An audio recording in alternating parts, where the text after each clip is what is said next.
بسم اللہ الرحمن الرحیم۔ السلام علیکم ناظرین۔ ایک آدمی تھا جو بہت دیر سے ہوائی اڈے کی انتظار گاہ میں بیٹھا سر جھکائے ہوئے کچھ سوچ رہا تھا۔ فلائٹ میں ابھی بھی وقت تھا، اسے پورے 5 گھنٹے گزر چکے تھے۔ اس کے والدین اور چھوٹے بہن بھائی ساتھ آنے کی ضد کر رہے تھے، لیکن اس نے ان سب کو روک دیا تھا، جبکہ آگے کا سفر اس نے اکیلے ہی شروع کرنا تھا۔ گھر سے رخصت ہوا تو وہ بہت خوش تھا۔ یہ خواب سے تعبیر تک کا سفر تھا۔ اس نے اس سنہری موقع کے انتظار میں بہت سارے سال گزار دیے تھے اور اب کامیابی اس کے قدموں کے نیچے موجود تھی۔ بس ایک قدم جو اسے اپنے دیش سے پردیس لے جاتا، اور پھر ہر دن عید کا دن ہوتا، ہر رات شب برات ہوتی۔ مگر راستے میں ایک ایسا واقعہ ہوا کہ اس کے دل و دماغ کی دنیا ہی بدل گئی۔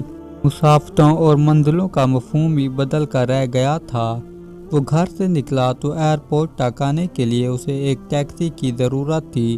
وہ فٹ پاتھ پر کھڑا ہو گیا۔ چند لمحوں کے انتظار کے بعد اسے ایک ٹیکسی اپنی طرف آتی دکھائی دی۔ ڈرائیونگ سیٹ پر ایک بزرگ صورت آدمی بیٹھا ہوا تھا۔ اس کے نورانی چہرے پر سنت رسول صلی اللہ علیہ وسلم بھی موجود تھی۔ اس نے پوچھا، صاحب آپ نے کہاں جانا ہے؟ اس نے کہا کہ مجھے ایئرپورٹ جانا ہے۔ اس مختصر جواب کے ساتھ وہ ٹیکسی میں بیٹھ گیا۔ اس بزرگ صورت آدمی نے ٹیکسی آگے بڑھا دی تھی۔ وہ پوری احتیاط کے ساتھ ڈرائیونگ کر رہا تھا۔ اس نے کہا کہ میں فیض بابا ہوں، سب مجھے اسی نام سے پکارتے ہیں۔ آپ اپنا وطن چھوڑ کر کہاں جا رہے ہیں؟ عباس طنز سے مسکرایا اور کہا کہ اپنا وطن؟ کس وطن کی بات کرتے ہو؟ اس ملک نے آخر ہمیں دیا ہی کیا ہے؟ وہ کہنے لگا، میں تو خوش قسمت ہوں کہ مجھے باہر جانے کا موقع مل رہا ہے۔ بس قدم جماتے ہی میں اپنے گھر کے تمام افراد کو وہاں لے جاؤں گا۔ وہ فیض بابا فوراً ہی سنجیدہ ہو گئے۔ انہوں نے کہا کہ صاحب گستاخی معاف ہو، کیا اس پاک وطن کی نوجوان نسل نے اس نقطے پر سوچنے کی ضرورت محسوس کی ہے کہ انہوں نے خود اس ملک کو کیا دیا ہے؟ یہ ایک سلگتا ہوا سوال تھا جس کا کوئی جواب عباس کے پاس موجود نہیں تھا، کیونکہ جب اس نے اپنا ہوش سنبھالا تھا تو وہ دوسرے ملک جا کر ملازمت کرنے کے خواب دیکھا کرتا تھا۔ اب وہ دونوں خاموش تھے۔ ٹیکسی ایئرپورٹ کی طرف سفر کر رہی تھی۔ اچانک فیض بابا کے موبائل پر ایک کال آئی۔ گھنٹی کی آواز سنتے ہی فیض بابا نے ٹیکسی سڑک کے کنارے لگا لی۔ خیریت تو ہے نا؟ فیض بابا نے کال ریسیو کا بٹن اوکے کرتے ہوئے پہلا سوال یہ پوچھا تھا۔ پھر وہ دوسری طرف کی بات سننے لگا۔ خاموشی کی وجہ سے عباس کو یہ معلوم ہو چکا تھا کہ دوسری طرف کوئی خاتون ہے۔ اب فیض بابا کے چہرے پر دکھ اور پریشانی کے تاثرات نظر آنے لگے تھے۔ عباس کو گھبراہٹ ہونے لگی تھی۔ نہ جانے کیوں اس کے دل میں یہ بات جاننے کی خواہش پیدا ہو گئی تھی کہ آخر ڈرائیور پریشان کیوں ہو گیا ہے۔ پھر اسے اپنے سوال کا جواب خود ہی مل گیا۔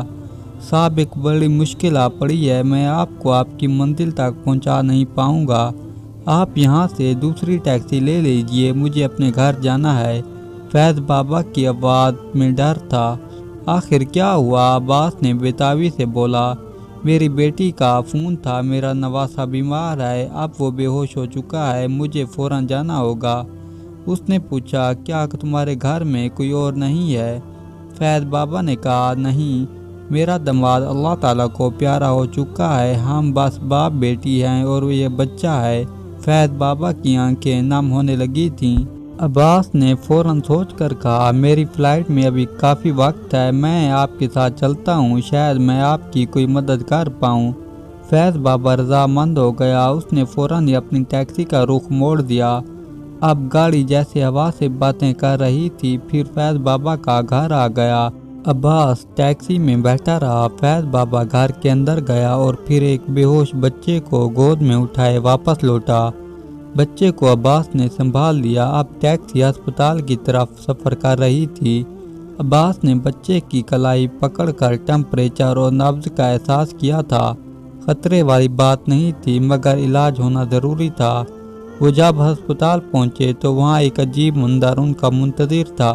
ہسپتال کے تمام ڈاکٹر ہڑتال پر تھے۔ ایمرجنسی میں اسٹاف تو موجود تھا، مگر کوئی ڈاکٹر موجود نہیں تھا۔